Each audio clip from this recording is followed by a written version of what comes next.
welcome back. YouTube.com/Geek Aloud. It's Thursday night. It's 8 p.m. So it's Gaming Enforcement Agency time. Unky Dunky, second slot of this evening. How are you, my friend? Mate, I'm doing very well. Let's talk some games. Indeed, and Bully, you've joined us. Thank you, sir. I know we've put you through it a bit this evening, but you're here. We're live. How you feeling, mate? I am very good, and I'm ready to link up and get this show going. Whoa, I see what you did there. The viewers will be with us in one moment after I tell you that the show goes as follows, my fine friends. Start off, segment one, that's Games, Interrogation, and Deliberation. It is the 5 games we've been playing this week. We will discuss them. You will see footage. It'll be a thing of beauty. And then we kick in some newsroom doors. Unky Dunky, how many newsroom doors are we kicking in this evening? Oh, we've got a few, I think, tonight. We're looking at 6 stories tonight, Troy. 6 stories. I love it. 5 games, 6 stories. Is there possibly 7 in the standoff? Who is the standoff this evening with this evening? Unky, I've said this evening one too many times this evening. That's all right. This evening we have Zelda Tears of the Kingdom out tomorrow. We are going to play. I'm not playing it. We are playing It's Not a Tunic. We're looking at the best version of Link where he's not in his green tunic. So 8 links there. Start off in the chat below and let us know what you think might be on this list, what your favourite version of Link is without his fantastic green tunic. And play with us. It's not a tunic. It's not a tunic. And then, after the standoff, it's audience integration. Bully, I charge you, sir, with patrolling that YouTube chat all evening. Flick us up the live ones as they come in, and any we don't feel like discussing in real time. Segment 4 is all you, sir, where you round up the chat. How does that sound to you, mate? Sounds good to me. I'm already in there. Excellent work, my friends. If you're in that YouTube chat, say hi to Bully. He's going to love it. All right, here we go. Let's kick in some games, interrogation, deliberation doors.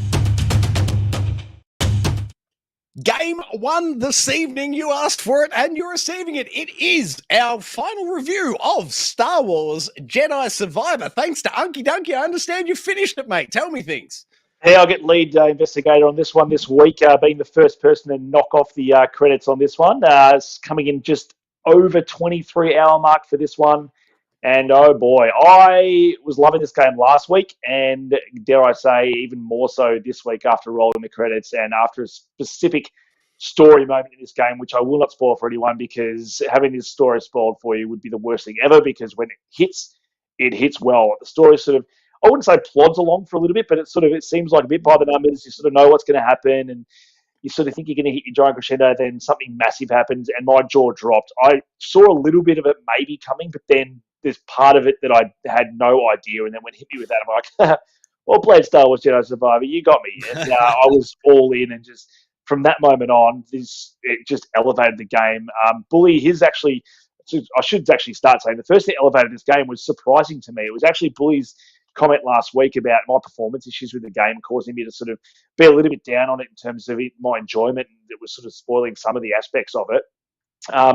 Actually dropping it to that 30 frame per second mode, after a while, I sort of forgot I was playing at 30 frames. And because of that, I didn't see as many drops. Occasionally you get a hitch, but because you're running at 30 anyway, dropping back down like a couple of frames is not going to hurt your experience too much at all. So once I got used to that, I actually really enjoyed playing at 30 with that extra fidelity as well. Like it was, Can I second you on that? I did the exact same thing, flicked it over, and I'm loving my time with it. Back to you, Unky. Yeah, and I didn't look back, and it was weird even going off to, I went and once I rolled credits on this, just jump back into Hogwarts to try and roll some credits on that as well, and it kind of felt weird playing at 60 frames per second with a slight bump down in resolution and graphics, because after looking at how good some of this scenery looks, once your eyes adjust to that 30 frames per second, it was beautiful to look at. And I find myself looking back at performance every now and again, and I just kept coming back to that 30 frames per second. It really did elevate my gameplay experience and enjoyment of playing this game. Granted, if they do release a performance patch that actually runs flawlessly at 60, I can see myself playing at that anyway. But at the moment, I think this is the best way to play it in terms of that.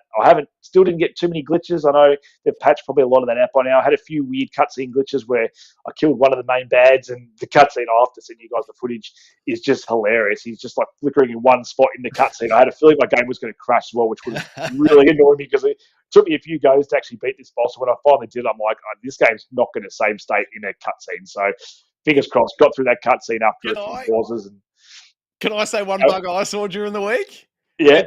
On your homeworld planet. I don't know the name of it, but that homeworld planet. Kobo. There you go. Very early on, you come across there's I don't know. It's in like you go down the mine shaft or whatever, and then the back of like the tiny instance. There's the I don't know the name of the big red creatures that you fight in the pit. You know what I'm talking about? Sure. But at the end of that fight, I killed him and he just stayed there, like animating in spot. He was just running on the spot, health bar dead, like I got the credits. He couldn't hurt me or nothing, but that was a funny bug. Back to you, mate. No, I love it. And that's another thing, like after finishing the story, like I thought, oh, maybe there's not a whole bunch more to do. But then you go through and you find, so just through exploration, I haven't decided to look up at how to do any guides or anything about where stuff is. And I was just exploring that main part of Kobo and just going off the beaten path. Obviously, finishing the game, you unlock all the abilities and stuff. So that that Metroidvania style sort of game comes to play, where all of a sudden you're not restricted by where you can go and what you can do. So having finished the game, you've got all the abilities and what you need to progress, and that's what makes the exploration fun. I think. Can I ask how many planets all up? Oh, if you really want, I'm trying to remember. Ballpark's fine. 1, 2, 3, 4, maybe 5, I think, all up. But I think so it's not going up against Starfield. No, definitely not. But what they do with Kobo is like a lot of the stuff comes back to that place, but then you're sort of going to different parts on that planet, which do have different vibes and the feeling of being on a different planet anyway. And the way they interconnect is very Dark Souls. Like you'll find yourself sort of moving yourself around and fighting locked doors, but then you'll find a way around the back entrance and then let yourself in another way, and all of a sudden it all connects. And it's just really fun exploration. And I spoke to you guys during the week and said I've found the ability to sort of find where all the stuff and all the chests and stuff are hidden around the world. So then all of a sudden you can see these things on your map, but then you've got to work out the puzzle and actually how to get them. And that's the fun of it. It's not just they're there. Sometimes you'll see them and you've got to figure out the environmental puzzle and use your abilities and work out how to actually get there. And that's the fun of the exploration. And when you get there, for me, I'm a massive cosmetics fan. I've said it in the past. I love some of the cosmetics you unlock in this. I'll send you guys a picture before. I've got Calcutta very much like Chuck Norris at the moment with his long red beard and and long hair. You'll have to send me the specs for that because that looked awesome and I'd love to roll that. But it's no awesome, idea what you need. No, it's not too. I think I found the long beard out just exploring in one of the things as you do. I've already got the full beard. Is it called the full beard or is it something else? It's full beard. And the hairstyle is one of the ones you can buy from that big alien lady in Kobo. So provided you get enough things, I think it costs you 7 of the currency to unlock the bandana hair. Yep. But I did just find the mullet out in the wild as well, so I might have to rock that. But no, this game has just been elevated so high. It's up there in the Game of the Year list now, which I didn't actually expect it to be. I was excited for it to be out, but I thought it's probably 9.5 at this point. There's not a whole lot I can knock it for other than some of that performance stuff that I had. But and are you happy to revise that up, assuming they get us 60 frames per second at some point? If we get 60 frames, yeah, I mean, I don't see why I couldn't. Like, it's one of the better stories I've been told. I can probably almost go out there and say it's probably some of the favorite Star Wars media I've actually. Oh wow! I wouldn't say played, but just enjoyed in general in relation to TV shows. I think it does a better story, a cohesive story. I really like the characters they've got in here, and just the added aspect of playing as a Jedi and playing the way you want to play. Like, you're not restricted by lightsabers anymore. Really about what you want to do. You can pick whichever one you're comfortable with and upgrade all those skills and some of the stuff you get there and the Force powers. It is that Jedi power fantasy that we're sort of been wanting in a game, and that Fallen Order only sort of hinted at back in the day, and they've just. This is one thing I've been thinking about all week. I'm like, if I wanted to get a third game in a series to any series out of God of War or this, I'd kind of want a third one to this more. So I feel more satisfied with the way Ragnarok tied up, whereas this one, have they left it wide open? This one is just and I can sort of see where the story is going and where I want it to go and how they can easily progress that and do a different story from this one and the first game. So I think I messaged Bully, and I think that's probably where it's going to go with the way this ends, and they've left themselves up perfectly for the third one, and I cannot wait to see what these guys do next.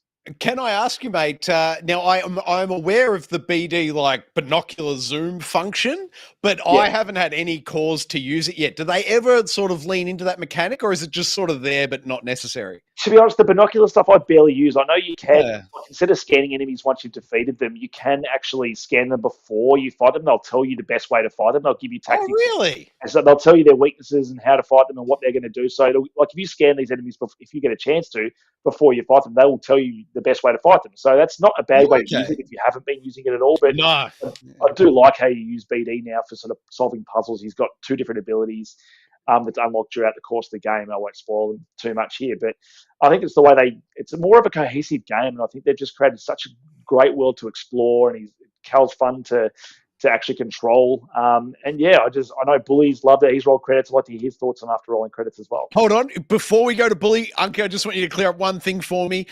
You know, when you hit the meditation point and you've got all the jobbies, like I've got 6 up now, you know, like skill tree and meditate and fast travel.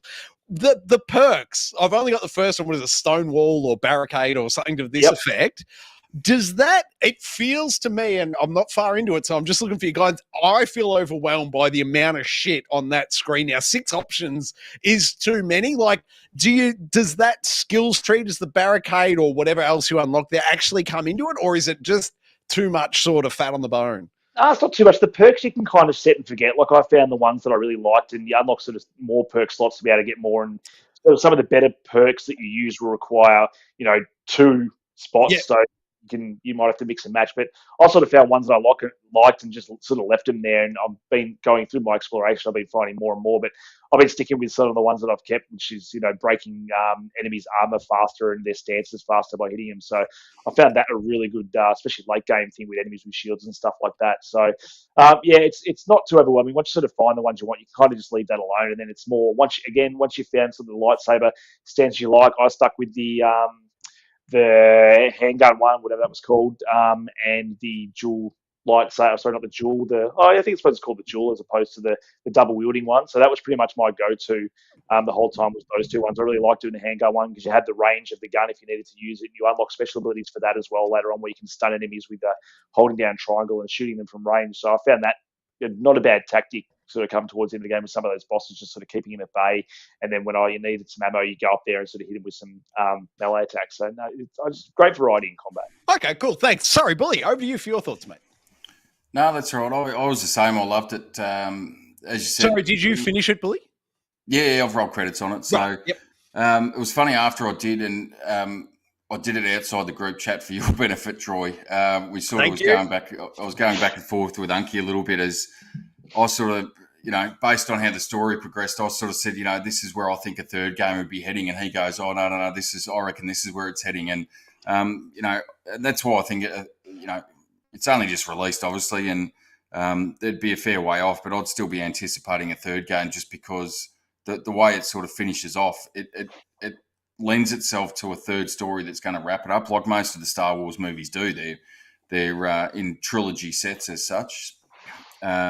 And that sort of progresses a story and then wraps up the story as you sort of go through it. So it would make sense that they throw in a third one into the mix and how that story then plays out. So there was no DLC for the first one. Is there space for DLC, do you think, post-rolling credits, or would you just hold it all for a third? Oh, look, to be honest, I'd say hold for the third.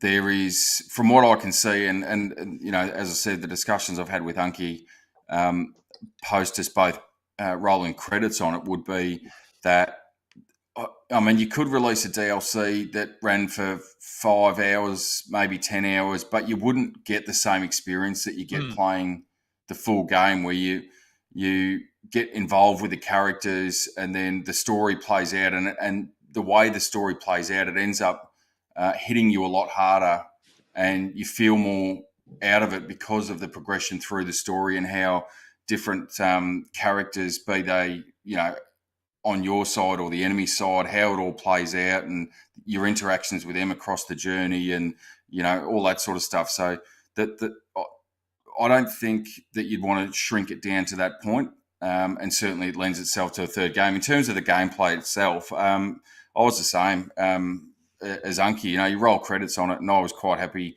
which is fairly rare for me to jump straight back into it and put another 3 or 4 hours of just running around exploring. And I'd sort of put a lot of the exploring almost on the back burner because I found, especially early on and upway to probably the midpoint of the game, you still hadn't unlocked all your abilities yet. So you go off exploring and you'd start finding areas that you had to wait for another ability unlock and you couldn't get into it. So I was getting a bit annoyed at that you were just spending I sort of felt it was almost wasted time, which is probably my only criticism of the game. Yes, it does lend to post-game content and exploration and going through all that sort of stuff, but it got annoying on a couple of occasions for me personally. I don't know what your thoughts were with it, Unky, that you'd find this sort of off the beaten path track. You'd have these rumours that which are essentially side quests for the game, and you'd go off and start trying to work through these side quests. And there was, a percentage of them, depending on how far you progressed through the main story,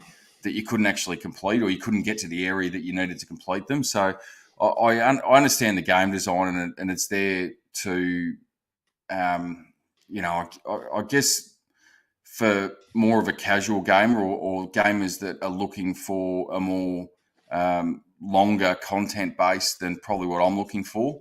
I sort of, with most stories, if I can do side quests while I'm going, I will do it and then progress the storyline and finish. I generally, as I said before, don't like coming back. Once I've rolled credits, I'm quite happy. I might come back to it in a couple of years, but I certainly very rarely will continue playing it afterwards. So that's probably my only one criticism for it.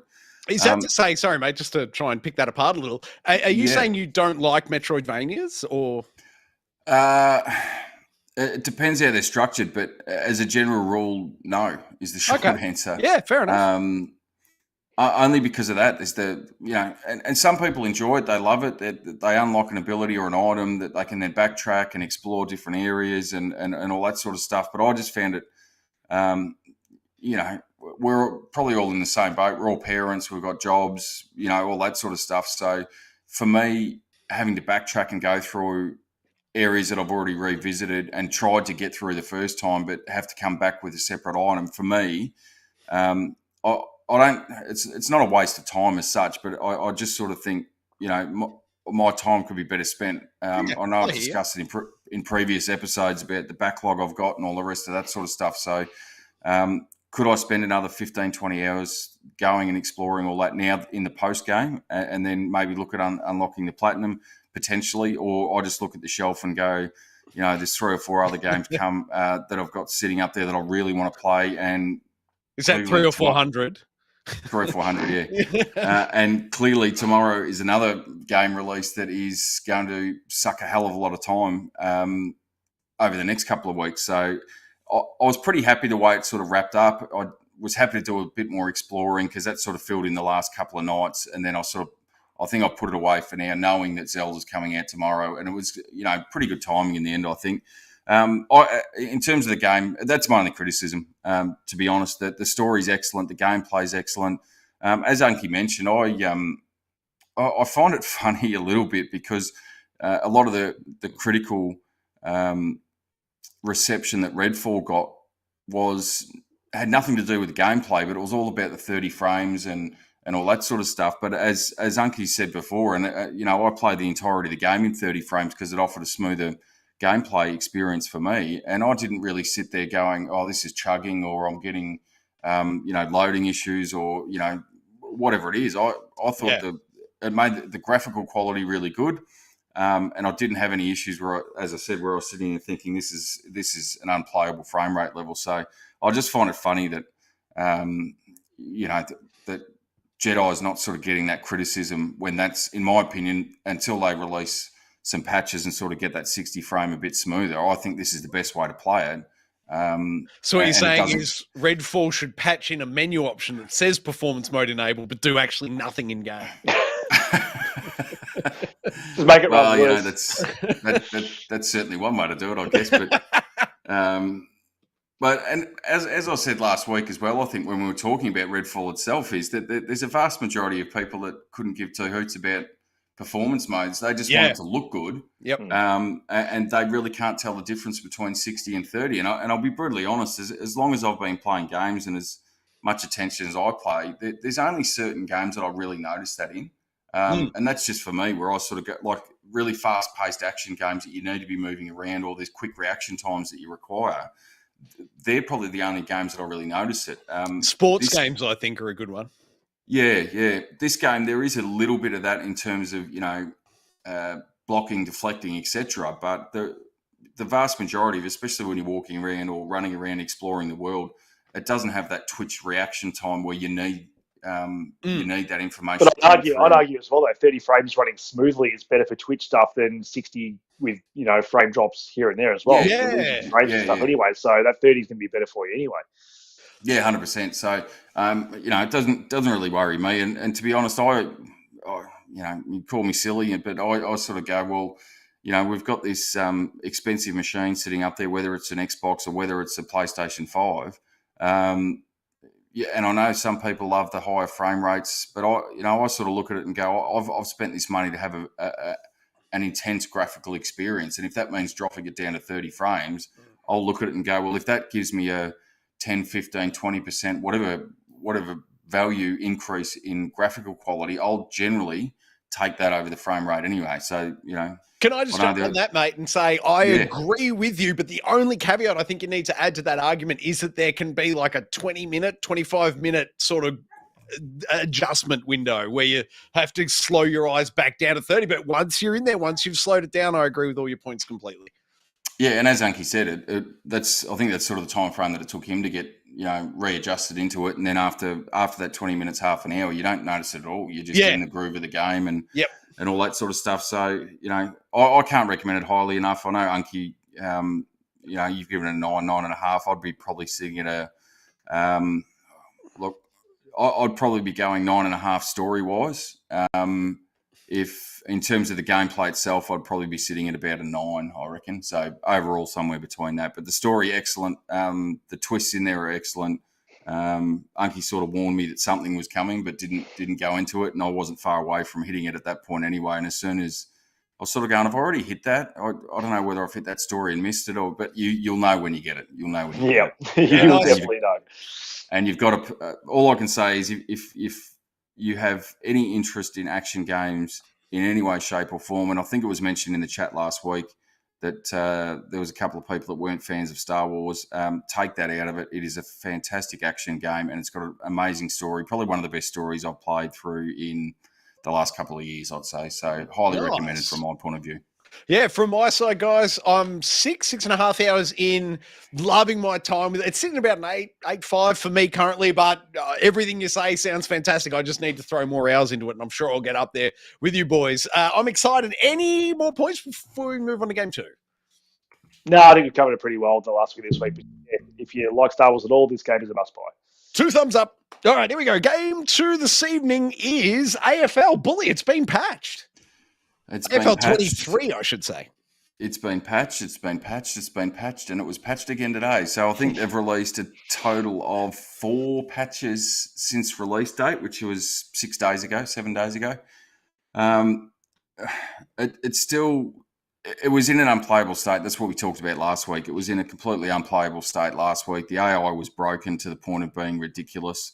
The control scheme was fuzzy at best. You'd be lucky if you could pull off some of the moves that you needed to do. 4 patches in, is it any better? Marginally. I played through another game last night, and there's still issues with the, when you do a set shot for goal, in terms of the icon that comes up for you to kick. So you basically hold the button down, it'll swing across to one side, you let it go when you've got the power that you want, and then it swings back the other way, and you've got to hit it in a certain area for a straight kick. Well, you can sit there mashing your button to kick it, and it just won't. It goes all the way to the end and just kicks it wherever it wants to kick. So, when you've got a game that is all about kicking goals and you can't kick goals properly, well, that's probably a fair indication of where it sits. Can I ask you, Bully, I saw in your second Let's Play, you played around a bit with the camera. Do you just want to explain to the viewers that experience, please? Yeah, so you can see on screen there, it's basically a side-on, which is, imitates to a large degree what you would see on the TV. And if you keep watching on the screen, I'm not sure if this is the right playthrough, but we're now looking at a set shot on goal. We're behind the player. Yeah, so certainly you can change it from end to end so that you can see more of what the field is in front of you. The problem with that is every time the ball is held by either you or your opposition and it'll switch over, the camera flicks around at an incredible speed. And it does like a 180-degree swap, doesn't it? Yeah, 100%. So it does a 180-degree quick swing around to face the direction of the team that has the ball's goal. But the problem with that is if the ball's in dispute, or, you might tackle someone and then the ball falls out, you pick it up. So it flicks around quickly. You go to handball, but someone intercepts it, it flicks around quickly. And I played, there was one section that I went through where in the space of about 5 seconds, it flicked around 4 times, and it just becomes nauseating to the point of ridiculousness. And as soon as it starts flicking around, you really can't play it because you've got no idea where the ball is, where your players are. In terms of the control of the players, can I ask you on that camera thing? Because I just had a thought. That's why I want to drill into it a bit. Do you think it'd work well if it was that sort of end-to-end view, but anytime there's a change in possession, they flick over to the side view and let it sit there for 3 or 4 seconds? So if there is back and forth, it doesn't have to move off the side view. But then if it's settled and it's running down one end, then flick back to that 180-degree off view. Would that work? Do you think? No, I still think that'd present issues because it's the quick flick around that occurs that you sort of lose track of where everyone is, and you might be pushing. But that's what I'm saying. Like introduce, go from an end goal to a side on and hold there for a minimum of 5 seconds. But then if the play's still going in one direction, then flip back to the other end goal. Yeah, I understand what you're saying, but it's still that flick around, and then what you do is you lose track of the play that you're controlling. Even if you would only flick it around 90 degrees instead of 180, you'd still lose track of where you're playing. And the way it's set up at the moment is you might be pushing up to run to the top of the screen. It'll flick around, and all of a sudden up is now making you move to the left or right of the screen, depending on where it sits. So there's still issues with that. Yeah, fair enough. Really, if you're gonna do it, it needs to be fixed. It needs to be fixed at one end or the other. So if you want to have it facing towards your goals, have it sit and fixed that it just doesn't move other than left and right across the field. Yeah. Or alternatively, do it the other way and have it facing your opposition's goals, which I don't know why you would, but as an option. So there's issues with that. There's still issues with the controls. So one of the things I found playing it is so if your player's on the mark and the way the opposition AI is now being patched is that they'll spread out, but your player won't go with them necessarily. So to try and combat that, what I was trying to do was switch players away from the man on the mark and then have them go and man up these loose players. The problem is every time you push the button to switch players, it defaults to the your player that's closest to the person that's got the ball. So you cannot change off the player on the mark, which is absurd.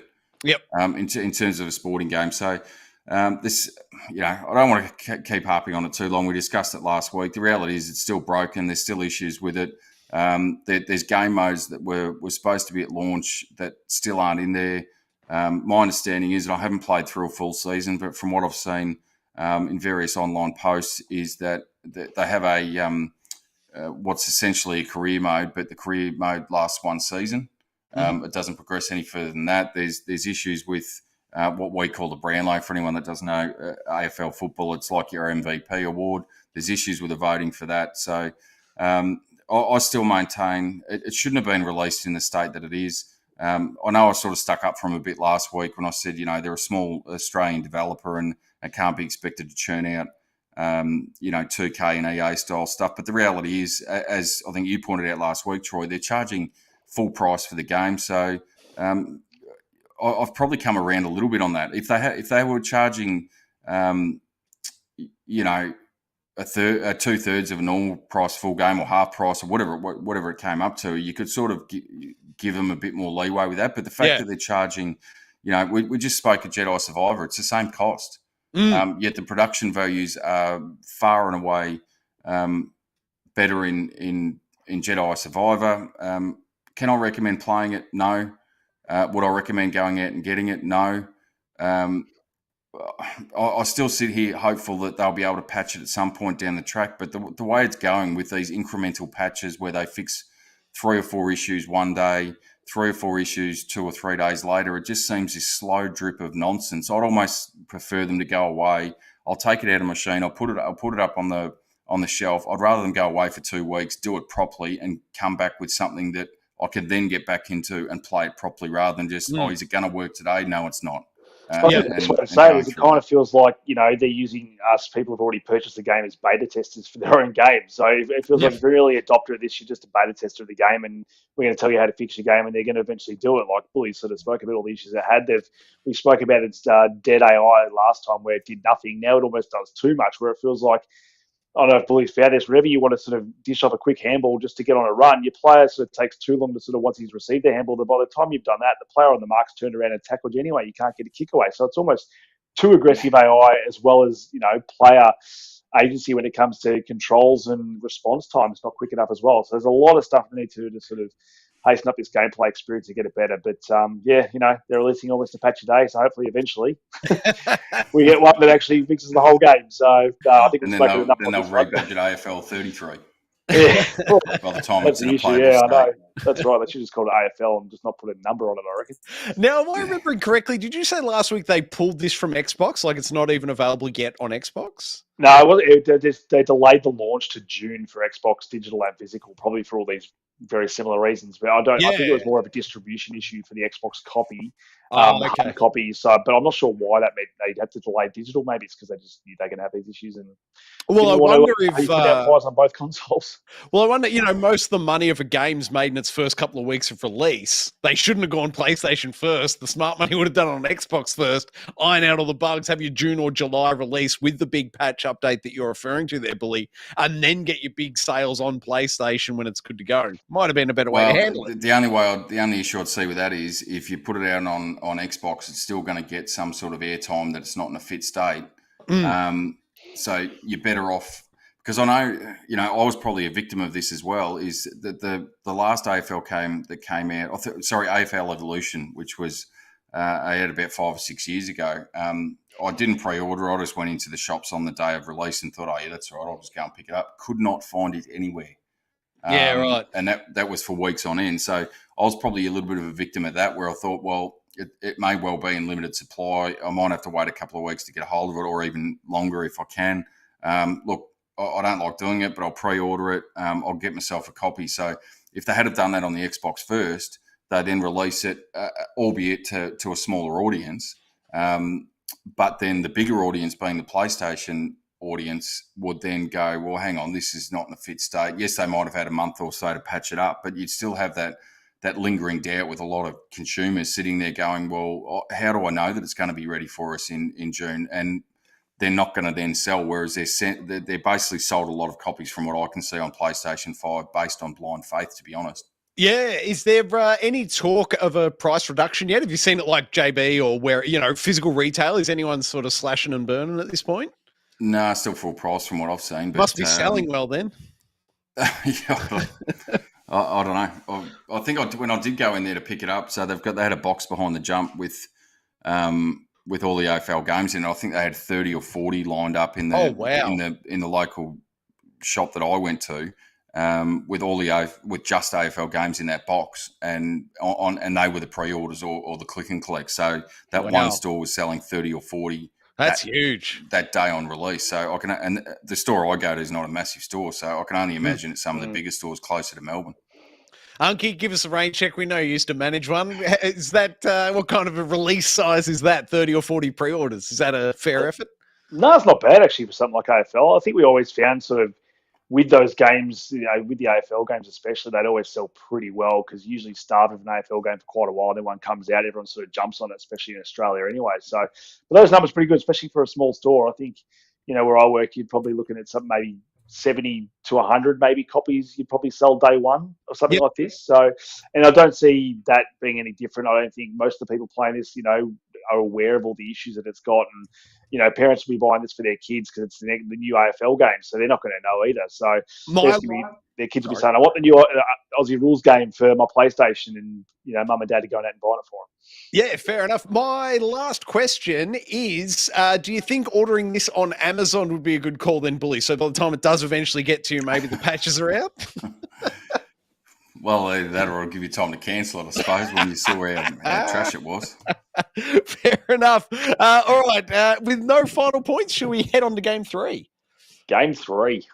All right, then, Dead Island 2 update from my side. I have finally unlocked the gun gameplay, which is great because Bully and Unky very graciously carried me through a few missions in some online co-op business after the last week's episode, and you guys sort of delivered me right up to the moment or to the mission where you start to get the firearms, and so I picked it up and played from there, and that is just phenomenal. That whole section, it's like really tightly scripted, and I don't know, maybe it's what, a 6-minute mission, Yeah. maybe, but they absolutely nailed it front to back. I loved it. The introduction of a new character, and it's a new zombie, so you kill it, instantly. But just the small bit of narrative they write around these characters and then kill them instantly. I absolutely love the writing in this game. Like we sort of touched on it last week. It's a bit tongue in cheek, but it's not too far. Like, it's silly, but not too silly. But I really like the way they're fleshing out these small characters. They just give you a really nice amount of backstory. It doesn't drag, but it's like, hey, this is why this character's unique. Awesome. Now kill him.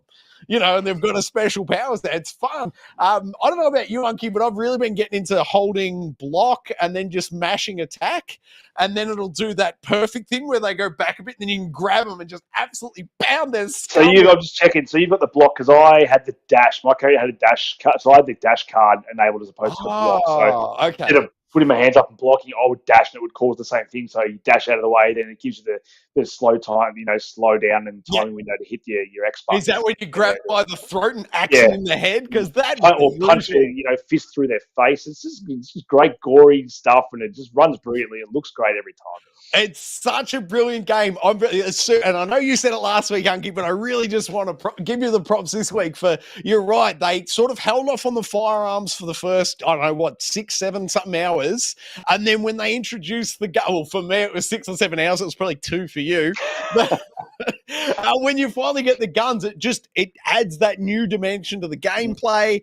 Phenomenal. Like, the ammo's not huge. You're not short of ammo, but it's restricted enough that you're conservative with it. You sort of cut the so it doesn't take away the use of the melee stuff. You still carefully balancing yourself between melee and guns. It doesn't be like, I've got guns now, I'm going to get rid of my melee stuff. So I think that's why they balance it perfectly with that ammunition, how much you get, and the drip feed of when you get more. And you can always go, make more or purchase more. But it teeters on that edge really nicely. Yeah, they've threaded the needle beautifully on this game. I was high on it last week, but I'm even higher this week. I can't recommend this game enough. If you like first-person games, if you like brutal zombie games, this game's really something special. And I just wanted to bring it up again this week just to say I second all your comments from last week, Unky, and just really reiterate to the viewers, this game is something special. If you were holding off, if you were hesitant, don't be. Jump in, feet first. It's an absolute ripper of a game. Speaking of feet first, Unky, how good's the fly kick attack? Oh, fly kick. Fly kick. It was fantastic. The only knock I'll give them is that the waypoint markers had led me astray, and you and Bully had to dig me out of a hole I dug myself into where the waypoint for me was through this sort of a couple of high tier zombies, and they were just one-shotting me every time, and I couldn't work out how to get through them. Turns out I was going in the total wrong direction. I still maintain to this day, viewers, that if we did not play this game after our stream last week, Troy would probably still be in that alleyway. That's true, I would have been. Thinking he had to go through there. No, I was convinced that was where I had to go. That's where the marker was. Like, I'm going for it. Why am I dying? It doesn't matter. Keep going. You'll get there eventually. Terrible idea. Through it. Just got to go around it. Exactly. So there you go, fellas. If you're having trouble with Dead Island 2, make sure you call Unky or Bully. They'll set you straight. But that's it. I absolutely loved it. And Bully, Unky, thank you very much for digging me out of that hole. I appreciate it, and I'm loving my extended time with the game. That's what we're here for. Thank you. Bully, any points from you, mate, on Dead Island 2 this week, or should we shuffle on to Game 4? No, shuffle on. I think the only time I played it this week was when I jumped in with you guys. So perfect. Carry on. Very good. All right, Game 4 is over to you, Unky. Yeah, we spoke briefly on this one where I played it for literally 15 seconds before jumping on the show last week. And I was completely wrong about what I thought it was. I think I said it had base building or something in it. It was like text narrative stuff. But that's probably because the start of the game is very extremely slow and completely not like what the game is at all. So after renaming my character, not Steve, because it was a female character, I jumped back into it. And I think the thing it sort of sells it a little bit at the start is it's got this really cool art style and characters and a really cool color palette and art style to it that it sort of gets out a bit by the fact that it's all text based when its dialogue hits. It's there's no voice acting at all, and I think a lot of these characters beg to be voice acted, and I think that would elevate this game a fair bit. But anyway, so I think once you get past the first sort of story moments, it's more of a point and click adventure.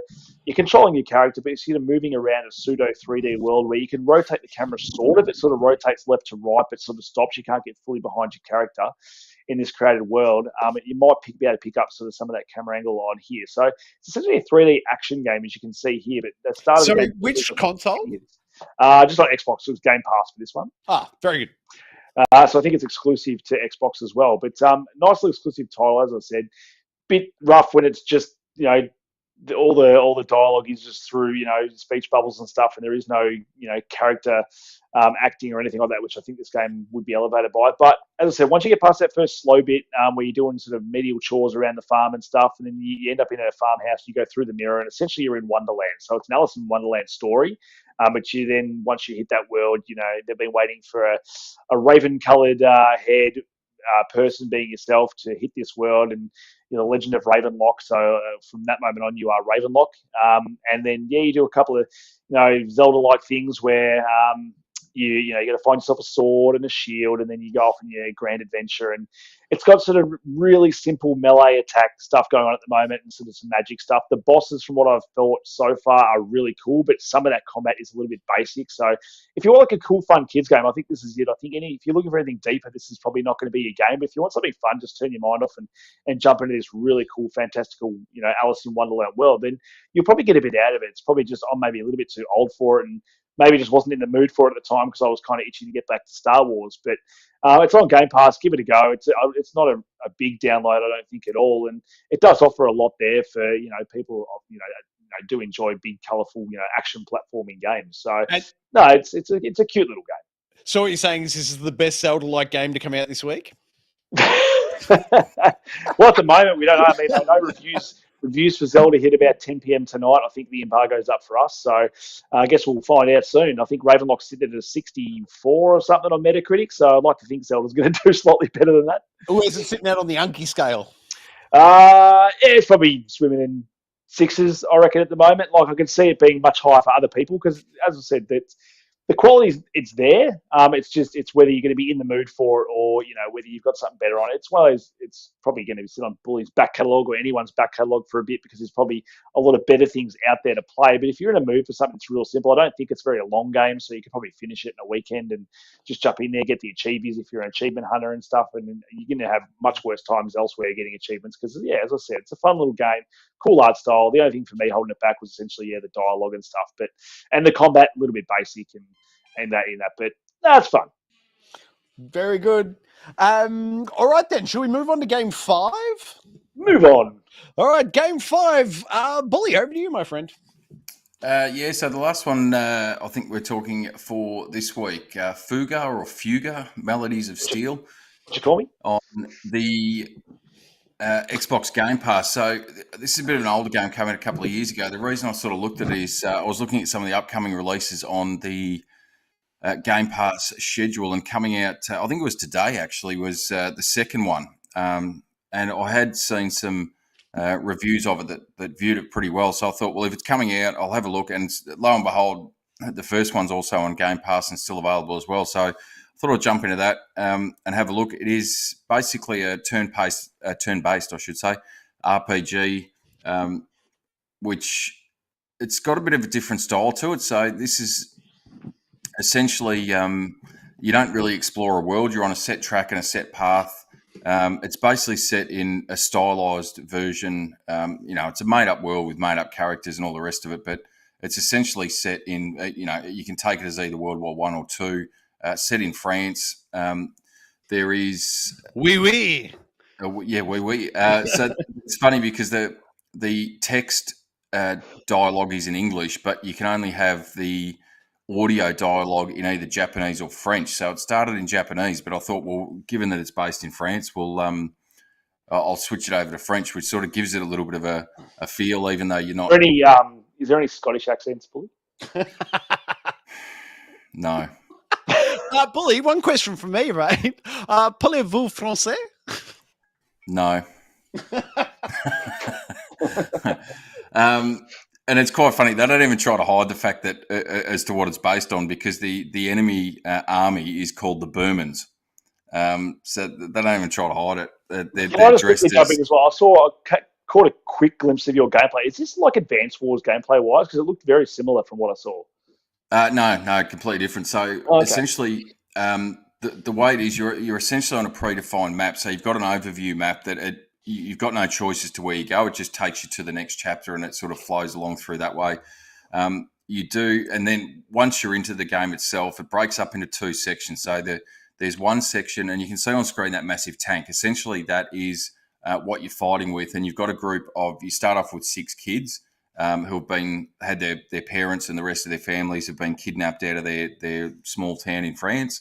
They then discover this tank. They all jump inside of it, and then they start trying to, take on the Burmans and roll through and try to find their family. So that's the basic premise behind the story. And so, as I say, there's 2 parts to the gameplay. One is what you can see on screen now, is that it's a side-scrolling along a predefined path, but within that path you can choose to go and take either an easy path or a harder path. And if you take the harder path, you're going to fight more enemies in your turn-based combat. There's going to be less pickups and that sort of stuff. And then the other section to it is in between battles, or as you're working on. So each chapter is basically will have depending on how long the chapter is, 10 or 15 stop points of this tank where it stops along the way. And it'll either pick up items that you can use or you battle, or the other one that's in there is this intermission. When you get to the intermission, you actually go inside the tank and take control of any of the characters, and you can switch between all of the ones that you've unlocked, and you move around the tank. And essentially, it's got a little bit of an element of that Persona type to it, where a lot of how you progress your characters in terms of how they interact together and how they fight together in the turn-based combat is based on how their relationship is. So you then spend your time inside the tank developing relationships with each of the characters. You can do some little things like you basically fish off the back of the tank for items. You've got a little farm in there that you plant things in that you can then use to cook, which will give you buffs while you're fighting. It's sort of strange. It's probably a little bit hard to understand, and I can imagine both of you sort of sitting there going, "What the hell is he talking about?" But it is actually sitting there going, "Boogin hell." I'm sitting there going, I was right up there with you. Sounded like a game for me until you said you had to develop relationships with characters inside the tank between battles, and I'm like, you know what? Well, I'd say that, but it's not like it's 2 or 3 minutes. It's not like it's not to the extent of Persona, where outside of going through the Persona dungeons and the combat system, that you're going to spend 2 or 3 hours working through a couple of days, going here, going there, interacting for 10 or 15 minutes with a character. It's literally over in a couple of minutes. You get a certain amount of action points, and each one of those action points, every time you speak to someone or you do an activity in that tank, it drains your action points. When you get to 0, that's it. You've got to move on. So it's not that heavily relying on it. But what I will say is it actually gives you a bit of an insight into each of the characters, to the point where you start to understand and feel what they're going through. Now, the other part to it, and this is where it gets really interesting, is, and this is not a spoiler because it gives you this gameplay option in the tutorial section, is attached to the tank, and you can see on the screen there, just to the back of it, there is essentially a cannon that folds out. That cannon will destroy any enemy on the screen. However, the caveat to it is if you want to utilize that cannon because you're getting to a point where you can't progress, the only way you can do it is to use the soul of one of the characters in the tank. Once you use the soul, they're dead for the remainder of the game. Is there a ritual involved? No, but it's funny because it does then have an effect on the other characters that you're playing with, because they will then become melancholy. They'll be sad. They don't want to fight. I thought they'd start sucking up to you, so they weren't next. Maybe we'll just fire them all off. But it does lend a bit of weight to it as well. So you can't just go, oh yeah, no, I'm struggling with this one. I'll use this weapon, because you're going to end up with no characters to fight with. Plus, on top of that, as I said, spending those couple of minutes in between battles speaking to the characters and working through all that, it gives you a little bit of attachment to it. So you don't want to end up using them and killing off a character that you might enjoy their storyline or their personality or whatever. So there's little bits to it as well. And as I said, I think it was today where it was released, the second one. So you've got two of them basically on Game Pass that you can sort of work through. Would I recommend it to everyone? I'd say no. You'd have to be a fan of RPGs, and you'd have to have probably a little bit of a leaning towards JRPGs and the styling that they have, given what I've said with the character development, the turn-based gameplay, and the battles, although they are intriguing in and of themselves, I find. I've really enjoyed my time with it. I thought it was a fantastic little game. I'm happy to plough through it and get into the next one. But having said all that, I understand it's not for everyone. And as Unky said before, he's sitting there going, Fuga me. What's going on? I don't think it's one for me, man, but shout out to that art style. I really dig the look of it. It's just a lot of those mechanics I'd hard pass on, I think.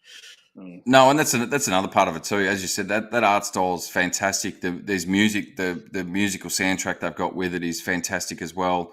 I think you mentioned in one of the previous games we were talking about in terms of not having audio dialogue. It does have a little bit, but a lot of it is the bubbles that come up and you've got to read through the bubbles. So again, if that's not up your alley, then you're probably not going to find much out of this. But I really enjoyed it. I'd probably, in an overall score, I'd probably give it about an 8 from where I'm sitting and enjoying it. And if any of that sort of ticks your box or tickles your fancy, it's on Game Pass. It's not going to cost you anything if you've already got Game Pass. Jump in, have a look. If you like it, fantastic. If not, well, move on to Zelda tomorrow, I guess, if that's more up your RPG alley. Very nice. Last question from me, mate. Do you happen to know the file size? How big was the download?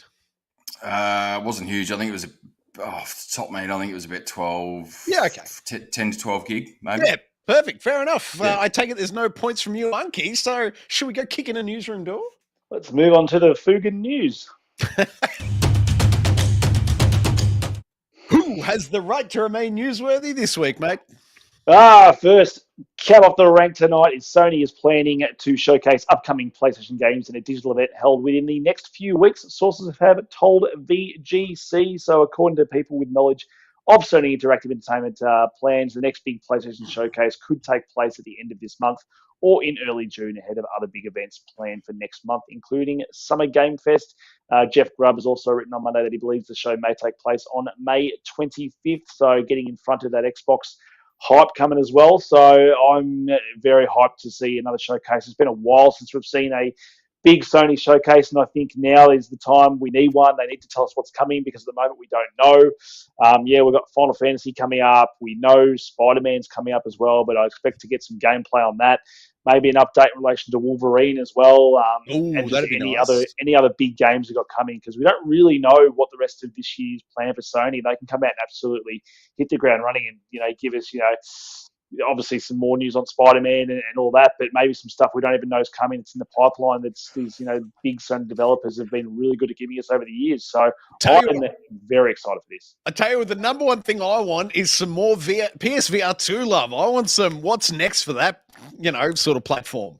Yeah, it's had a bit of a lull, so I think they do need to come out, and I think they do. I think we will see some PSVR 2 support at this show. I think they'd be mad not to. I think now that it's come out and it's had sort of middling affair in relation to a lot of the stuff that's on it, and we've only really got the one big Sony title being Horizon.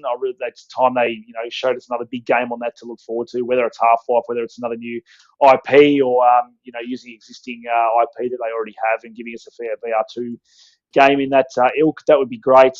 But yeah, I think the world's their oyster with this thing. I think it could be a massive way to kick off the Summer Games Fest, or E3 season as it used to be called. Could be great, man. My big hope is that they announce a rapid release of the Resident Evil 4 PSVR 2 mode. Oh yeah, actually that is coming. So I imagine we may get something on that, given the fact obviously Resident Evil 4 has done so well and it's got so much goodwill already this year. I think they'd be mad not to sort of tack onto the PlayStation side of that.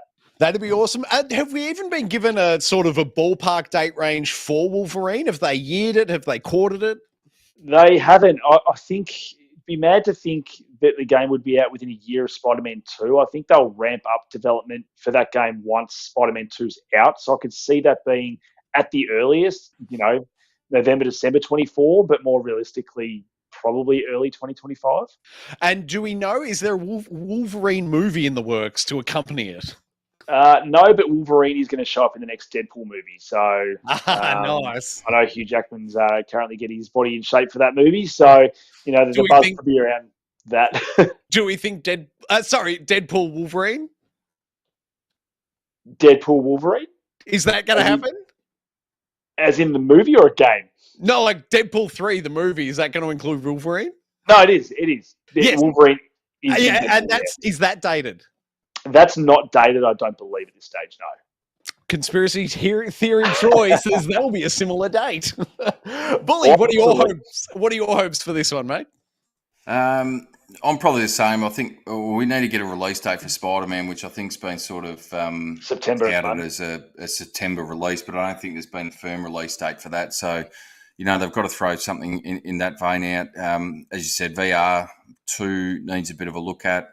But other than, I suppose I'm sort of looking for something out of left field because if you look at what is sort of anticipated for the remainder of this year, apart from Spider-Man, I can't really think of anything else that we're sort of looking at from a PlayStation perspective as to what their release sort of schedule looks like. And I know they've been they've had bigger gaps in between their games in this generation than probably what they did in the PS4 generation. Certainly feels that way, yeah. Yeah, so the only other one that I can really think of is maybe The Last of Us Factions, whether we get some gameplay footage for that, whether we get a release date for that, I think we will. I think, didn't Druckmann came out and said at the last show not to expect anything until around Summer Games Fest time this year. I think that was when they said they're going to show off some footage. So I wouldn't be surprised if that's our either curtain raiser or they close out the show with that. But another one I was thinking of was maybe Ghost of Tsushima 2. We see as well.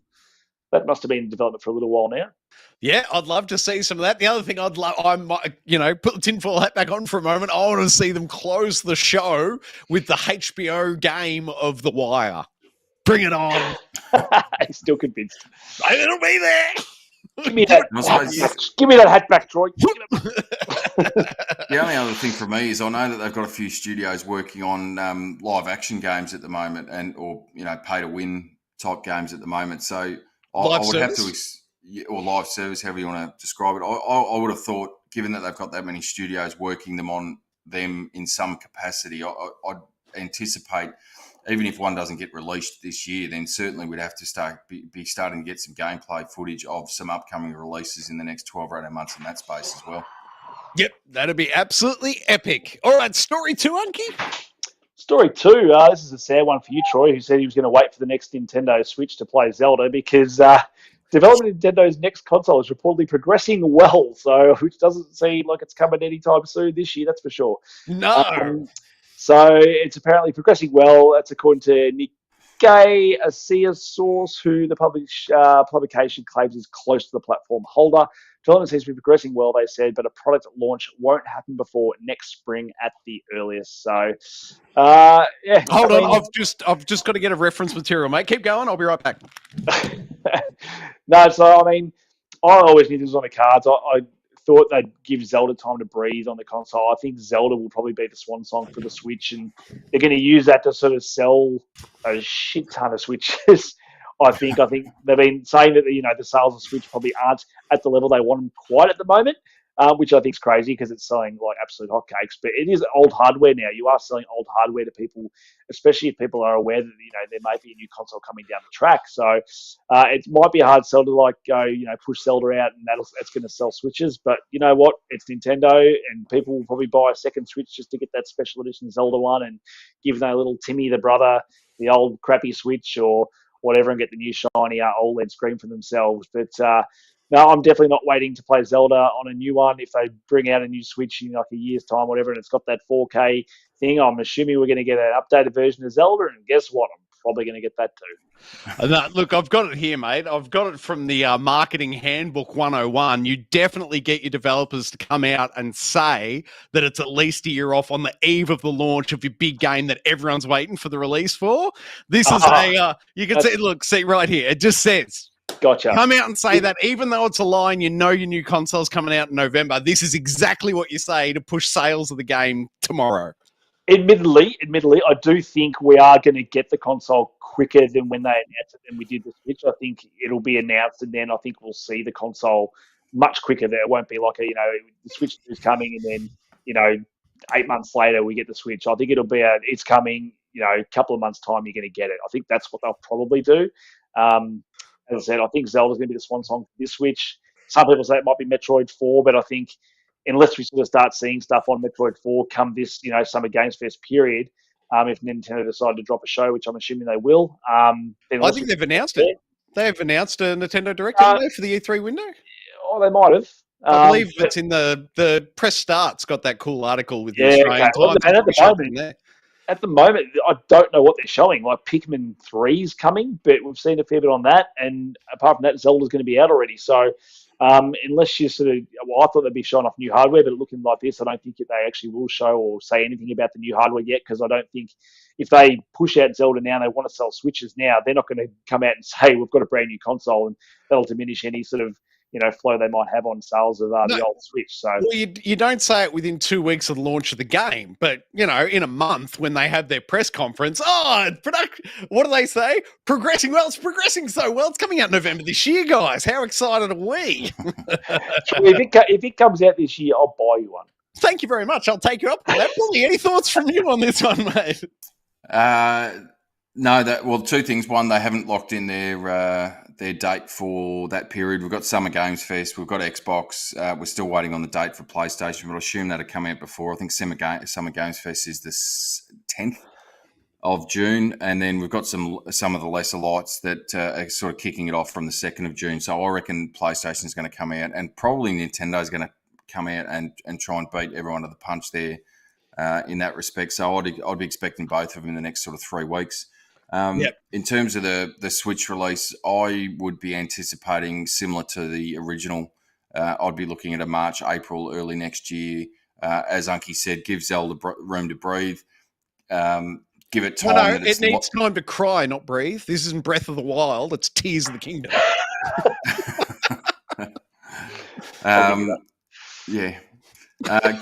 Give that enough time between the launch tomorrow and the release of the new Switch, so that, as Unky said, they can resell the same game again to people that have gone, oh, well, I played it 12 months ago, but hey, this is an up-res version. It's 4K. And you don't want to sour that experience. You don't want to be like, oh, I just got it for this. But if you release it, just enough, you go, oh, yeah, that's awesome. I will want to play that game again and in higher resolution and stuff. Otherwise, it might leave a sour taste in people's mouths. It's not that's going to stop anyone buying it again. Let's be honest. Yeah, and the only other thing I'll say to that is with the time frame is that if they release Zelda, not if, they are releasing Zelda tomorrow. So if they release the Switch, early next year in the first sort of quarter, March, April, that would give enough time for them to drop Mario as a launch game. The next, whether it's an Odyssey or 2 or whether it's a different. Because they have to be working on that, don't they? That came out years ago at this point. So I know who's working on it, mate. They've got peaches. That's what I mean. So I think that'll be progressed long enough and it's enough of a break between two of their big IP that they can release the console and Mario as a launch title early next year. I think is sort of where they're at. Yeah. Switch 2 in November. Bunky Story 3. Story 3.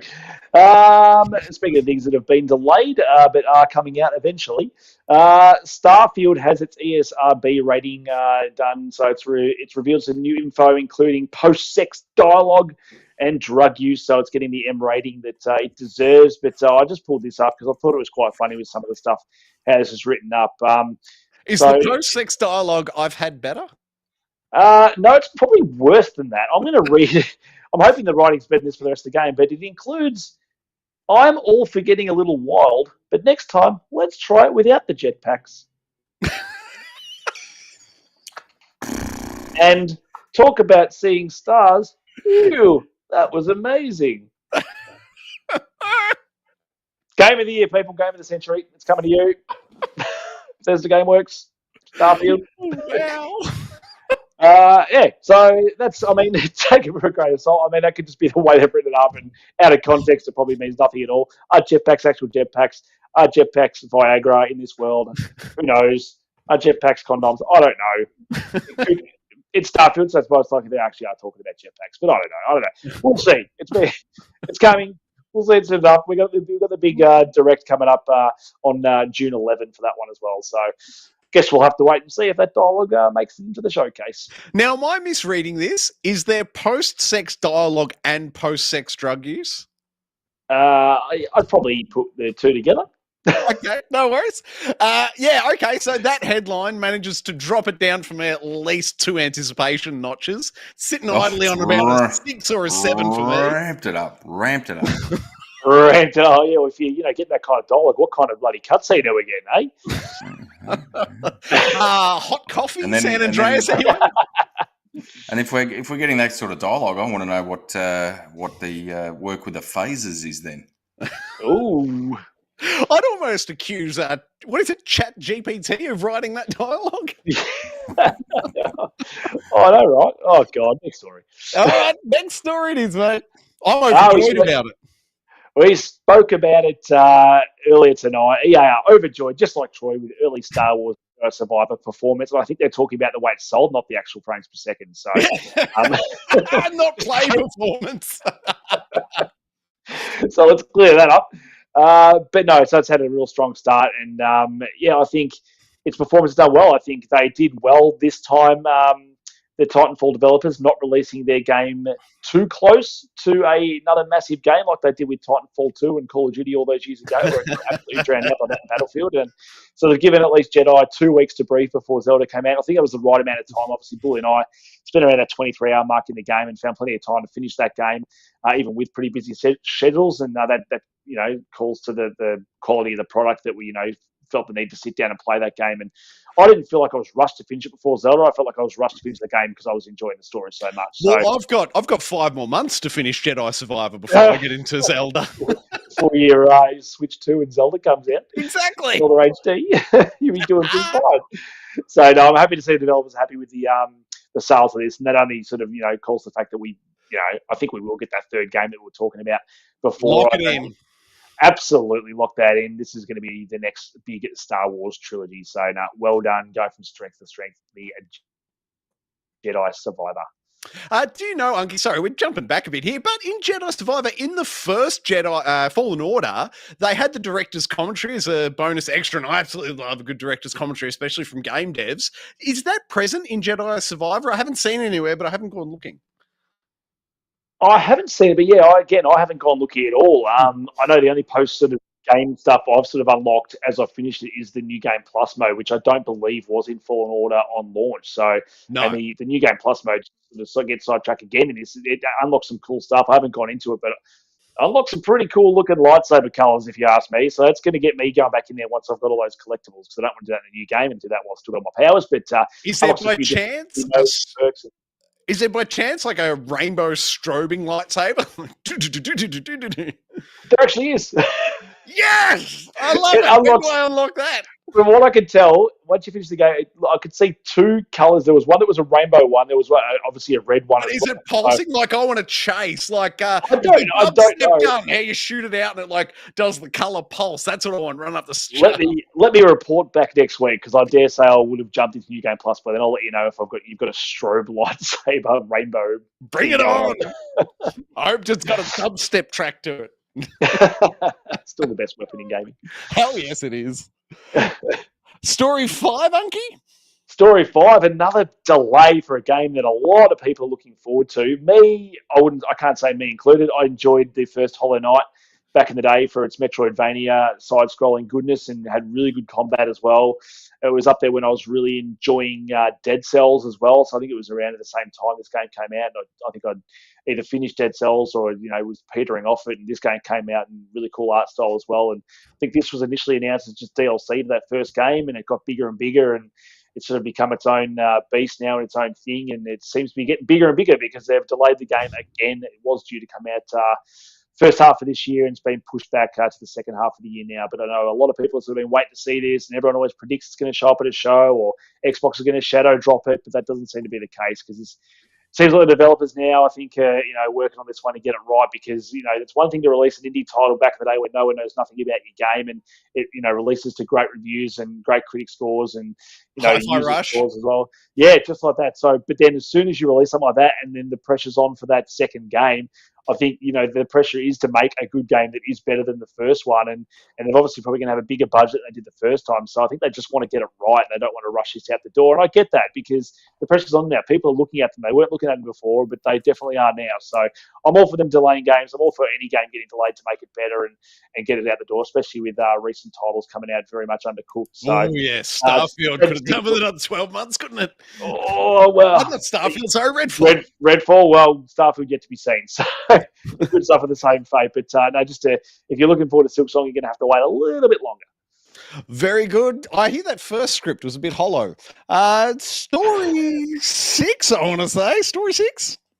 Story 6, Zelda Tears of the Kingdom. Developer came out, I think, today and said the game does have traditional dungeons. So very excited to hear this. I think a lot of people either loved, were a bit indifferent, or just didn't like the Divine Beast structure of the dungeons. I actually didn't mind it. I thought it was good. I thought it was great. Yeah, I thought it was a nice change, but a lot of people sort of like that whole dungeon aspect of Zelda. It looks like this, from what I've read, is looking really exciting with the way the dungeons are going to work in this game, and working in different regions and the way they look. And you can dive down from the sky into a dungeon. It'll create a whole world event within the game itself as well. So I think this is just something that a lot of people looking at the game go, oh, this just looks like Breath of the Wild. And yes, it is, because they've always planned, as they've come out and said, in the sequel, you're always going to walk around the same Hyrule, and that's the whole thing. They want to, a place where this is existing and all that, but to change it up and actually have these dungeons, no Divine Beasts, have all the stuff in the sky, I think they're doing enough to make this world feel fresh again, and especially with all the new mechanics they've showed off recently, which for me, I could see myself, I don't want to make stuff in Zelda. I don't want a crafting game in my Zelda. I want traditional Zelda, which is hopefully what these people see this and they play the dungeon and go, okay, it is my traditional Zelda. And I think Zelda's got a way of making, tropes in games playable and fun. Like, a lot of people go, I don't want to do this. You start doing it, all of a sudden you're having ridiculous amounts of fun doing it. A lot of people said, they don't want big open world Zelda. They don't like these things. They don't like weapon degradation. I actually didn't mind the weapon degradation and, finding different weapons in that game. It wasn't a big deal for me, and I didn't think that broke the gameplay at all. And I think the way they've melded the whole, being able to blend two different things together now to create better weapons, I think that sort of alleviates some of that. And I think if any game's going to, make something fun that some people may not find fun, I think this is the game to do it. Well, I never enjoyed cooking in any game until Breath of the Wild, and they added that awesome music under it. And I'm sold. Yeah. There's something about it. It's addictive. It just makes every time you cook, you're like, I'm cooking something, because it's making a sweet ass noise. Yep, absolutely. I can't wait to. Well, I can. I'll wait about 5 months to play it, but I'm looking forward to it. Did you blokes happen to see the Nintendo Australia's YouTube channel put up the teaser for it? The teaser for this game coming out today, I think it was. Oh, I saw there was some kind of trailer. I haven't watched it, but everyone's saying it was very melancholy and all that. It's really super cool. Yeah, it was a really cool trailer. It's like a minute 30, I think, but it just, insofar as teasers for games go, my hat's off to them. It was the first time I'd seen that kind of take on it. Not a whole lot of gameplay shown, but they tell a really compelling narrative with bugger all script. Like, it's really just a visual storytelling, but it's fantastic. Go watch, look up the Nintendo Australia YouTube channel. I think it's the most recent post there, but it's I highly recommend it. It's really compelling way to play the game in 5 months. No, but I just love a good game. Like, you remember I'm blanking on the song name, but the original Gears of War trailer. What was that goddamn song that they put on that? End of the World, Tears of the World, Tears of the Kingdom. No, it's definitely World. Anyway, but the original Gears of War trailer was awesome. Like, that's a high watermark. But then the Dead Island, was it Dead Island 1 or Dead Island 2 had that awesome trailer, the backwards running trailer. Oh, yeah. I'd put this trailer from Nintendo for the preview for this game up with those sort of 2 or 3. Like, it's in a very superior class of just. I'm going to watch that trailer. I'm going to review it next week. Do it, man. I love the sound of it. Bully, any thoughts from you on this story, mate? No, look, I've gone pretty dark on any of the releases, videos, previews, etc. and I'll be down there, as I was saying, Unky before. The local game shop opens at 8 o'clock tomorrow. I will be down there then, and hopefully in about 12 hours, I'll be sitting on the couch, not having to work, no kids at home, and enjoying 4 or 5 hours of peaceful blissness of. And just thank you again to Jedi Survivor for prepping us for the 30 frames per second. And that patch is due to drop on Saturday. I was going to say thanks for Jedi Survivor for being the perfect length that it's got me through that 2-week period that it released and wrapped up 2 days before the Zelda comes out, because I don't think anything else is going to be going on that TV for the next probably 2 or 3 weeks, I wouldn't have thought. Now, Bully, are you anticipating sort of arm wrestling with the kids over the cartridge and who gets to play it first, or is there no question? Well, they won't be here. You've got the 4 hours tomorrow, but I'm saying over the weekend, are they going to hijack it from you and you'll be left high and dry? No, I think I should be all right, because I've got the eldest is nothing but Fortnite at the moment, so he can play on the PS5. And then my 2 younger kids, for some reason, they've got into co-op multiplayer Goat Simulator 1, which is on a Game Pass game up in the games room upstairs. So they were happily playing that last weekend. So all things being equal, I've got all of them occupied for the weekend, and the Switch will be free and easy and in my hands. Very good. And sorry, all the viewers can expect a 4 or 5 hour live stream from you tomorrow? We'll see how we go, I suppose. I reckon do it, Bully. I think, because is this going to be one of those times where Australia gets it, 12 hours before it unlocks everywhere? I think it will. Come on, Bully, do it for the numbers, do it for the channel. People are going to be keen to see the start of that game. Yeah, well, I don't think so. I think US time off the top of my head would be somewhere around 4 or 5 in the afternoon. Australian time is when their midnight release would hit. So, I reckon we'd have a good 7-hour start in front of them. So good work. Keep that in the back of your mind. Well, I can have a look at it. I don't know how much people are going to want to sit and watch me play Zelda for 6 hours, but okay. I'll jump into that stream and keep you company if you like, man. Hey, Unky, are you picking this one up digitally or physically? Physically, my friend. Oh, I was going to ask for a comparison, but there's no need. All right, shall we move on to the new game releases of the week? Let's do it. Thank you very much to Game Informer for your fantastic list that fires us up each and every week. Here we go. Unky, over to you. Just Zelda, really? I mean, do we even care about the others? We're jumping the 8 others in the list and straight to Zelda. I'll let you know, just in case you're not a Zelda fan. We've got Darkest Dungeon 2. Troy's going to need something to play because he's not getting Zelda. I've still got Jedi Survivor, my friends. That is true. We got Darkest Dungeon 2 on PC, May 8. Weird West 4-5, Xbox Series X and S versions on May 8. We have Ease 9, Monstrum Nox on PlayStation 5, May 9. The Lord of the Rings Heroes of Middle-earth on iOS and Android, May 10. Death or Treat on PlayStation 5, Xbox Series X and S, PC, May 11. Marvel's Midnight Suns hits PlayStation 4 and Xbox One on May 11. And the big one, Legend of Zelda Tears of the Kingdom, Switch, May 12th, tomorrow. Tune into the channel to watch Bully playing 4 hours straight. Woohoo! Bully, are you playing? I hope you're playing docked, man, because handheld's not going to be much job for the stream. I don't know. Just hold it up here and go. Yeah. You need a selfie stick, mate, and then we can get up over the shoulder view. I will be playing docked, and use your selfie stick. I'll hold that in front of you. Ask shall receive. Yeah, well, I'll have to go through the unboxing because I've got the collector's edition and the amiibo, and well, we're not unboxing the amiibo. Don't be silly. I thought you bought doubles so you could. No. The budget doesn't stretch that far because I've got the Pro controller as well. So, are you saying you got the Tears of the Kingdom controller? Pro controller. The Pro controller, the Zelda Pro controller that comes out tomorrow as well. So I think the only bit of paraphernalia that I didn't stretch the budget to was. I think the only bit that I didn't stretch the budget to was the new Switch with the Zelda. No, new Switch isn't out till November, mate. Well, the redone Switch. Although, having said that, depends if the kids want to jump on the Switch over the weekend, I might be forced to go back down the shops and buy that as well. I blame the kids that away. All right, Unky, is it time for everyone's favourite segment? I think it might be. Who will fight? Who's fighting this week, Unky? Oh, we're talking about in Zelda Tears of the Kingdom's out tomorrow, so we're playing is not a tunic. Is not a tunic. We are looking at the best version of Link where he is not just in his green tunic. Number one on the standoff, we have Deku Link. Oh, I've just created chaos here in the studio by spilling my water. Go, mate. One's on screen. Oh, no. So we got Deku Link, first brought to us by Legend of Zelda Majora's Mask. He gets turned into this little fella very early on. I'd forgotten actually how early he got turned into this bloke when I went and jumped into the Nintendo version, online version of this game not that long ago. And you're playing as little Link from Ocarina of Time, and out of nowhere you get turned into this little fella, and he can soar and thing. And I cannot remember how long it takes you to remove the Deku Link version of him. I think eventually you can change back and to and from this guy, but very frustrating when you're wanting to play as Link and you get stuck as this guy at the start of the game because he looks a bit shit, let's be honest.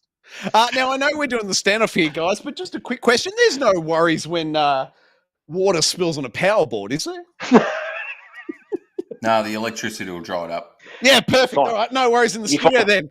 If we suddenly go off air, everyone, that's why. You play Dead Island 2, no issues with water and electricity. Yeah, of course, the training from Dead Island 2. Yeah, well, everybody, advance warning, if we suddenly go off air, my fault. Yeah, but you both got your Chivos, so come on. All right, sorry, back to the standoff. Standoff entrant 2, please, Unky.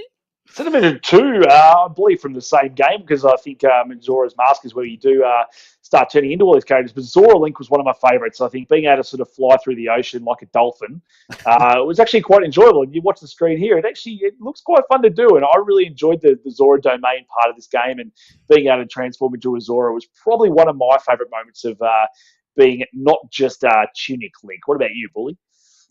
Yeah, I agree, and it was sort of replicated a little bit in Breath of the Wild when you got the fins, I guess, and we're able to swim upstream. That's right, yeah. And I suppose it depends how you played it, but for me, that was sort of the first divine beast that I went and fought was going up and doing that. So it has sort of infiltrated a few different games, and it does change the mechanics of the game quite a lot, because otherwise he just normally just falls in the water and flails about hopelessly.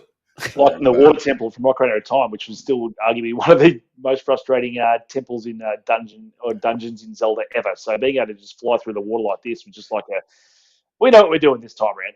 The only thing I need to say about this one is hey, it's really good dolphin. That was a good dolphin. It's in the ocean. Entrant number 3, mate. We have Painting Link is the best way I could describe this guy. So Link's Awakening, I think, is the game. They did the re-release version of this game on the Switch.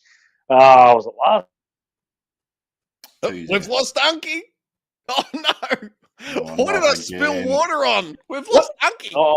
What? I can still hear you. He's back. No, he's back. He's back. Whatever you said, Unky, say it again because we missed it. Oh, that's good. That's all right. This is the one where you become Painting Link and you can transfer yourself into a wall to solve a whole bunch of puzzles and stuff as well. So I'm all down for Painting Link. I think it created a really unique way to play a Zelda game, and it had a lot of boss fights that utilised the mechanic as well as going to the wall. I just thought something different as well. A lot of games, or no games that I can think of, do this kind of mechanic, especially as well as this does it as well. I just think for a game that, when it first did it was much older, and they obviously got the re-release of it, I thought, what a great mechanic for a game of just being able to transport yourself into this was a Link Between Worlds on the DS. It wasn't the re-release.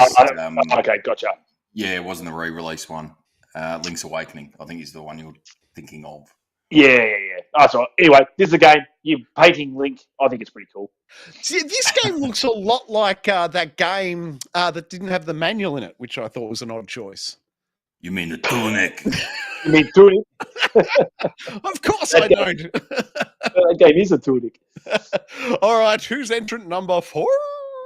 Entrant number 4, we have Wolf Link. How cool was it being able to turn into a wolf in Twilight Princess? Pretty damn cool, if you ask me. That's one of the cooler versions of Link I think that we've had is being able to turn into a wolf. I think a little bit frustrating at the point at the start of the game, because I think you turn into a wolf and there's no way to sort of turn back, and it's a while there where you're playing as the wolf. Granted, playing as a wolf for a little bit of while where you're stuck as a wolf is a little bit cooler than playing as a little Deku nut, if you ask me. And now I don't recall. How is it a werewolf transformation or is he riding the wolf? No, there's a character, I think Mina, I think is the name of the character. Bully might be able to correct me. I think it's Mina or something similar to that you're with. I think you transform into the wolf very much like a werewolf, and he rides you around and helps you with puzzles and stuff like that as well. So Bully might be able to speak on it more. He's the Zelda aficionado here. But Bully, anything to say about Wolf Link? This is I don't know why. I don't know whether it was just because I think I played it on the Wii. It also released on the GameCube, but I played it on the Wii, and I think it was a re-release on the Wii U, if memory serves. But this is probably the one Zelda game that I didn't actually put a lot of time into, and didn't, for some reason, I don't know why, it just didn't gel with me. The turning into Wolf Link, it was a cool sort of premise in theory, but it just didn't translate into the traditional sort of Zelda that I was sort of used to and like playing when I was younger. So, I probably can't give you much more than that because as I said, haven't played it for probably 10 or 15 years. And it was sort of, in terms of Zelda experiences, probably wasn't up there for me. Sorry, Standoff entry 5. I've seriously got like electric sounds coming out of the studio now. Entry number 5 before the place burns down. I hope you got your phone on you. Call Triple O. We've got number 5 is Goron Link. Turning into a Goron, that was pretty cool. I really always liked the Gorons. They're big and muscly and big and dumb, and just being able to use that Goron and the roll that you used to do with the Goron roll. I can't remember how fun the mechanics were to play as a Goron in the end, but I still remember it not fun at all. Bully shaking his head. But in terms of looks, I actually quite like the way Link's look with his little cap on, with his big giant belly there. Bully. It's now we've lost sort of look cool, but I still really rolling aspects of it, and some of the jumps and. I don't know. We're all crashing around here. God, it's the water in the Powerball, I'm sure.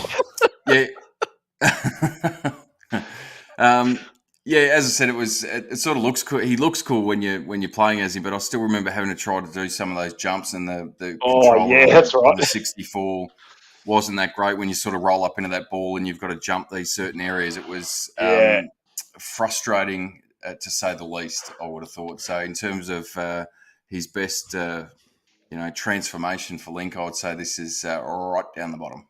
Well, there's no need to gore on about it. Let's hop on, shall we? Oh, that's one of his best tonight, ladies and gentlemen. We have Bunny Link. I actually don't think I've actually played this game where he turns into a bunny, but be remiss to not put this on the list when he clearly is turning into a bunny. Bully, do you know anything about Bunny Link? So it's from A Link to the Past, and it's depending on where you're switching in between the light world and the dark world. Is essentially, in essence, when you transform. So transforming into that bunny, depending on where you are in the story, and it becomes mildly frustrating because you basically lose all your abilities in essence. So it's not great when you do turn into the bunny. I'll be honest with you. That's bitchy. Yeah. Okay. Back of the box quote. All right, entry number 7. Entry number 7. I love this one. We spoke about this game not that long ago because it came to the Nintendo online store. Minish Link, where he turns into a tiny little ant-size Link, and some of the puzzles and stuff in the way this game utilizes Link's size and the world around him, I think, is absolutely brilliantly done. I think this is up there with the puzzle stuff of painting Link. When it comes to that stuff, the art style of the game is gorgeous. It still holds up today. I just think, when you traverse in that main world and all you literally can see is a tiny little speck on the screen as Link is hilarious. But then when you do shrink down and see all the Minish people and they're all there, and it's such a cute game, and you just see on screen, timeless graphics. I love Minish Link, Bully. I didn't. Again, I sort of skipped over a lot of that handheld stuff at the time, and I was sort of more into the PlayStations, and I think it was almost around the time of the Xbox as well. So didn't put a lot of time into it when it originally came out, but I've gone back to it since. It's that style of Zelda that I really love as well, because I still think, from my point of view, and I know others have got different thoughts, that Ocarina of Time is up there, the first 3D Zelda, etc. But I still, for my two favourite Zelda games are Link to the Past and Link's Awakening. from the early 90s. I just love the style of it. I love the way that the world is it's open, but it's contained. It's not that big that you can't really explore it, but it holds a lot of secrets. So this is just more of the same sort of thing. And it's got those traditional, as I was talking about before, those traditional sort of dungeons and areas that you got to work your way through. And, I think you'd love this game. I reckon you should chuck it on the Switch and just have a crack, because it's awesome. Well, I'll have to go back to it. I think I'll have to have a look. I don't know if it is on the Nintendo Switch Online as it is. I think I'm almost, actually, you're right, it is. As a Game Boy Advance title, so yeah, you're right. I might have to jump into it. And is it not on your in your museum? No, I'm not a big. I think I've said in the past, I'm not a big handheld fan. So I'm apart from the Vita and maybe 15 or 20 odd games for that, I don't have a lot of handheld. Don't have a lot of handheld consoles. So the fact that it is on the Nintendo Switch Online, I might jump into it and have a look. That might be a good break in between the Tears of the Kingdom open world style. Oh, could you dual fist Link games? That doesn't seem like a wise move. I'd get all sorts of lost anyway. I refuse to entertain any double fisting of Link at all in any way, shape, or form. Right then, moving on to Entrant 8. Entrant 8. Now, Bully, I'm hoping as the Zelda aficionado here that you can tell me that you unlocked all 20 masks in Majora's Mask to unlock the Fierce Deity mask for Fierce Deity Link. Please tell me you did. No. Oh my God, respect on. Majora's Mask, it's a different game. It's weird. It's like set over 3 days and it resets each day. So I can see why a lot of people sort of are aggrieved by the gameplay aspect compared to something like Ocarina of Time. But I absolutely loved it. I don't even know if I could do this feat today, because from memory and from all accounts, getting all masks in Zelda Majora's Mask was not an easy thing to do. Some of the stuff you had to do was time orientated. You had to sort of set things up one day to come back to the day 3 to do it there. But I got every single mask in this game, which unlocked the Fierce Deity mask at the end. So the final boss, if you've got that mask, Link puts this thing on, he transforms into the Fierce Deity version of himself, like a big giant version. Awesome sword, awesome cool looks, pale. He's got this awesome outfit, and you absolutely destroy that final boss with this mask. Like there's no worry at all. This is like, you become the Dark Souls boss in this game, where you just come in and absolutely destroy him. So that was one of my favorite crowning moments in any Zelda, was getting all those masks and finish that game with that Fierce Deity mask. So for me, this is almost one of my favorites, just because I have such affinity with it. But I know a lot of people probably didn't get to experience it like I did in terms of that. They've probably just sort of seen and heard about. I think you see Fierce Deity Link hit Smash Brothers and stuff. I think he's in that. So most people probably see him more in that and don't even get where he's from. But for me, that game experience I had, and the way he looks and the way he transforms, I absolutely love me some Fierce Deity Link. I'll tell you what, Unky, you've sold me on Fierce Deity Link for my vote this week. Where are you blokes sitting? Yeah, well, I'm definitely sitting somewhere around Fierce Deity and Zora Link. But for me, I can't go past Fierce Deity, but I could see someone swinging me if they've got other aspirations. What are your thoughts, Bully?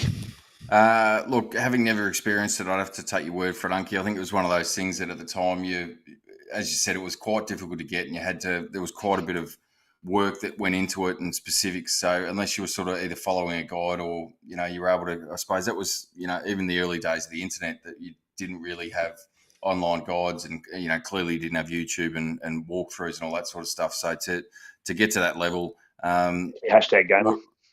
Hashtag gamer. Yeah. Yeah, that's right.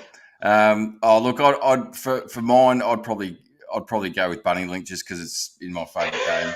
But having said that, I'll give it to Bunny Link.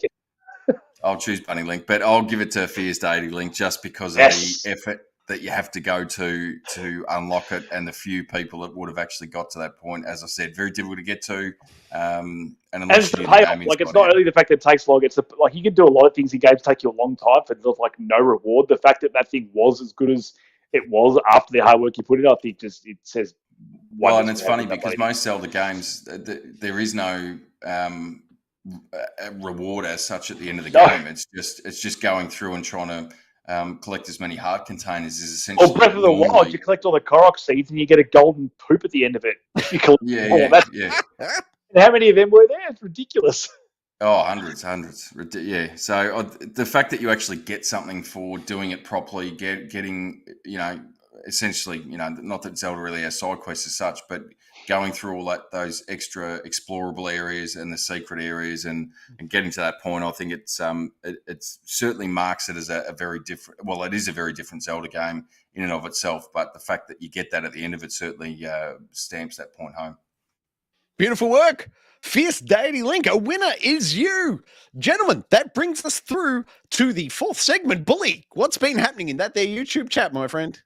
Oh, we've had a couple in there. So Sean Games has been in there. He is working on the platinum for Jedi Survivor. He's loving it. I don't know if I'd have the patience to go through and find everything that you need to do it. It's funny because the collectibles themselves aren't actually required to get the platinum, but a lot of the collectible things that you then need to pick up to go to the shops to purchase are part of it. So by default, it's not, but it sort of makes you do it anyway. So, and disappointingly, Sean Games, I have to say, has never played a Zelda game, and he won't be picking up Tears of the Kingdom tomorrow. So, Sean, I can only implore you. It's a fantastic series, and this is going to be a fantastic game. I am absolutely certain of that. They don't trot out bad Zelda games at all in near on 40 years that they've been releasing them. Tygaro's been in the chat there as well. Hey, Tygaro.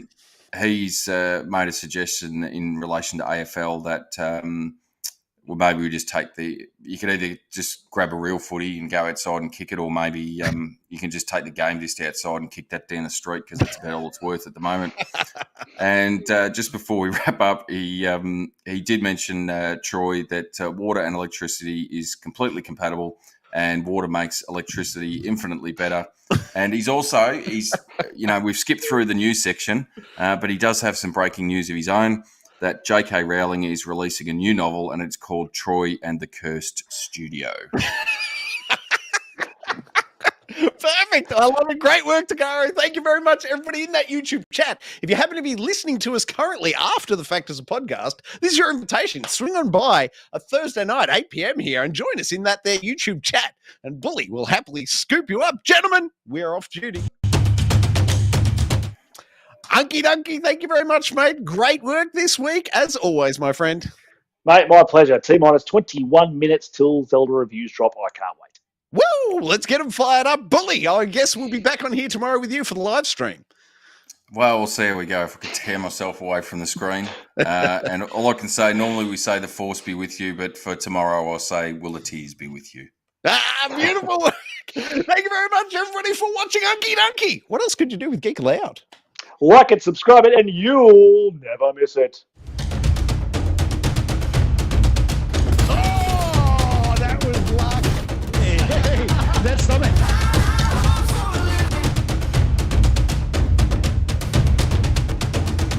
Oh! The players play. Old Uncle Donkey. Unky Donkey.